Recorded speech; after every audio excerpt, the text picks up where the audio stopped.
Halo teman-teman, kembali lagi bersama saya Jordan Nugraha dan selamat datang di podcast Catatan Merah.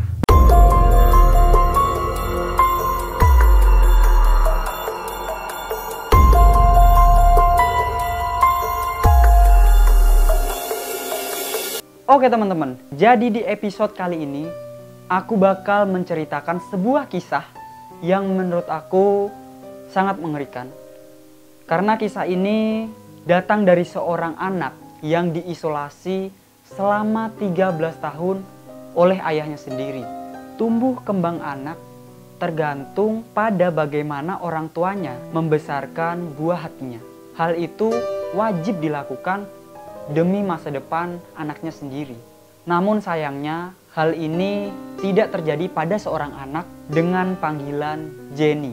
Jenny adalah seorang putri dari pasangan Clark dan Dorothy Irene Willey. Ia hidup secara tidak normal. Bahkan di usianya yang menginjak ke 13 tahun, dia tidak bisa berkomunikasi seperti anak-anak pada umumnya. Jenny Willey lahir di Los Angeles, California pada tahun 1957.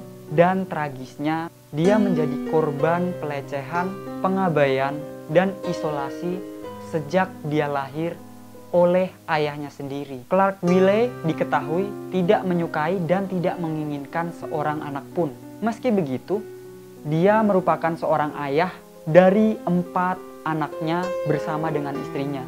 Anak pertama meninggal dunia akibat dari pelecehan, pengabaian, dan juga penganiayaan sejak anaknya berumur 2 tahun. Tidak ada tuntutan polisi yang diajukan kepada Clark pada saat itu.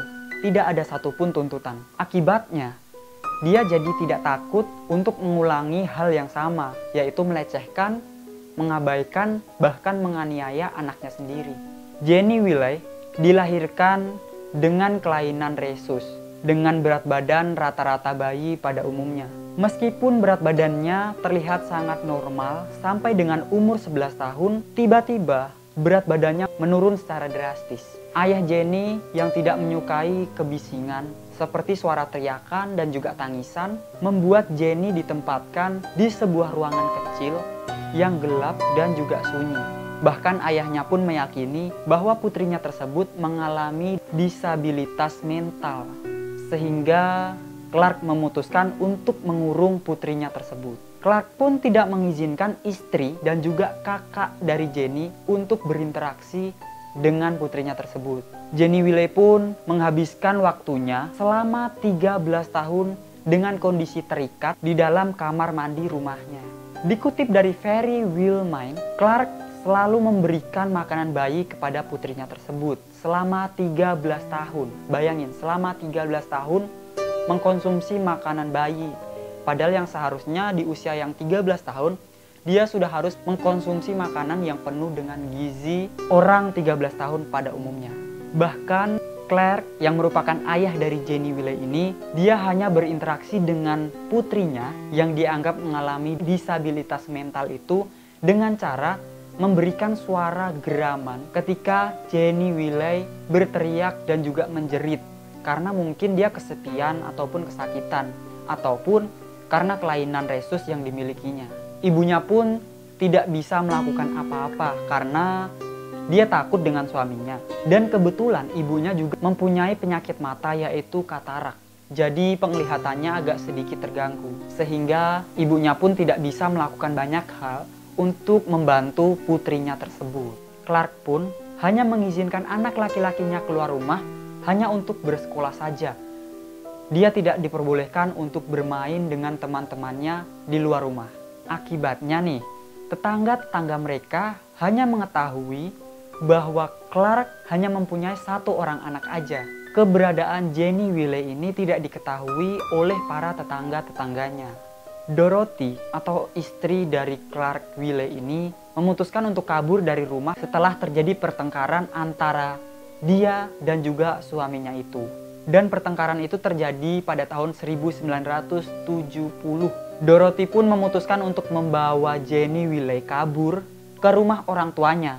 Pada saat itu, Jenny Willey berusia 13 tahun. Dengan kondisi penglihatan yang bisa dibilang agak sedikit buta, Ibu Jenny berusaha untuk mengajukan tunjangan cacat yang sebagian disebabkan oleh kekerasan yang dia alami akibat dari ribut dengan suaminya.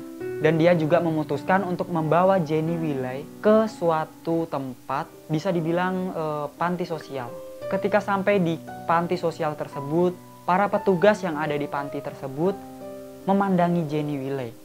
Mereka sadar bahwa ada yang tidak beres yang terjadi kepada Jenny Wiley karena dia terlihat sangat-sangat tidak normal, sangat berbeda dengan anak-anak di usia 13 tahun pada umumnya. Bahkan di usianya yang ke-13 tahun, berat badannya hanya mencapai 26 kg saja.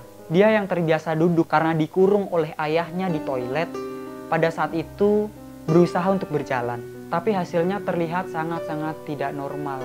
Jenny berjalan dengan cara meloncat-loncat dengan tangan bergantung di depan dada. Persis seperti cara seekor kelinci ketika sedang berjalan. Dia pun tak bisa berbicara dan tidak bisa memfokuskan matanya pada satu titik. Dan dia pun tidak bisa meregangkan tubuhnya secara normal. Ditambah lagi, Jenny Wiley ini terus mengeluarkan air liur dan juga sering mengompol. Padahal di usia ke-13 tahun seharusnya mengompol sudah tidak terjadi. Para pekerja di panti sosial itu awalnya mengira bahwa Jenny Wiley ini mengidap autis.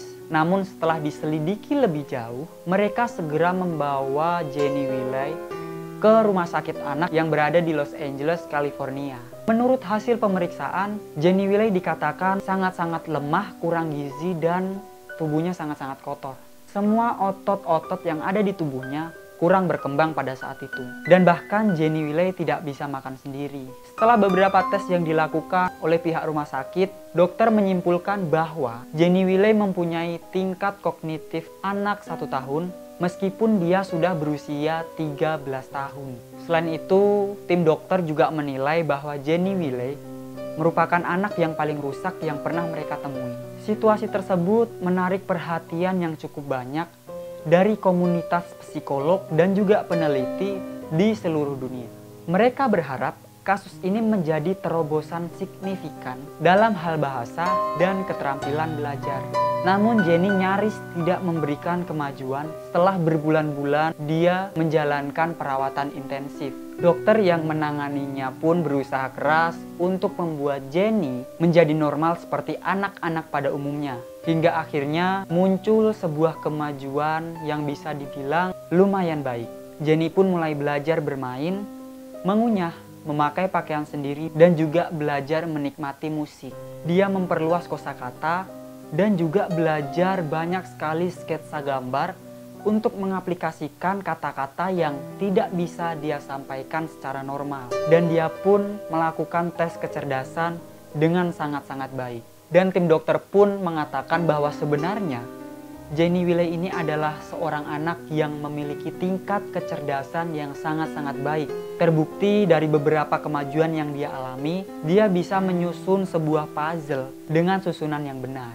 Namun tidak lama setelah kemajuan tersebut, terjadi perselisihan antara keluarga Jenny yang tidak lain adalah ibunya sendiri dengan tim dokter dan juga tim peneliti. Karena perawatan yang dilakukan kepada Jenny dianggap hanya demi keuntungan tim penelitian semata. Sampai akhirnya mereka pun kehilangan minat untuk merawat dan memutuskan untuk memindahkan Jenny dari rumah sakit menuju ke panti asuhan. Di sana Jenny pun melanjutkan fase kehidupan selanjutnya. Adapun orang tua Jenny, mereka diadili karena kasus penganiayaan. Namun pada hari persidangan, ayahnya memutuskan untuk bunuh diri. Dia juga meninggalkan sebuah catatan yang berisi tulisan, "Dunia tidak akan pernah mengerti." Pada akhirnya, tuduhan pun dijatuhkan kepada ibunya. Namun dengan klaim karena kebutaan, ibunya berkilah bahwa dia tidak mengetahui sebagian besar dari pelecehan yang terjadi kepada Jenny Wiley tersebut. Dan akhirnya ibu Jenny pun mendapatkan hak asuhnya kembali untuk merawat Jenny Wiley. Tetapi ibunya tidak bisa merawat Jenny dengan baik. Setelah ibunya tidak bisa mengasuhnya, Jenny akhirnya ditempatkan di fasilitas asuh orang dewasa di California. dengan harapan agar dia bisa menemukan kehidupan yang lebih baik setelah fase trauma yang dialami selama bertahun-tahun lamanya. Sementara itu, Ibu Jenny meninggal pada usia 87 tahun. Dan kakak laki-lakinya yang memutuskan untuk kabur dari rumah ketika dia berusia 18 tahun juga meninggal karena penyakit komplikasi diabetes pada tahun 2011. Kisah tragis Jenny Wiley pun telah diangkat menjadi sebuah film yang berjudul Mockingbird Don't Sing yang dirilis pada tahun 2001 silam.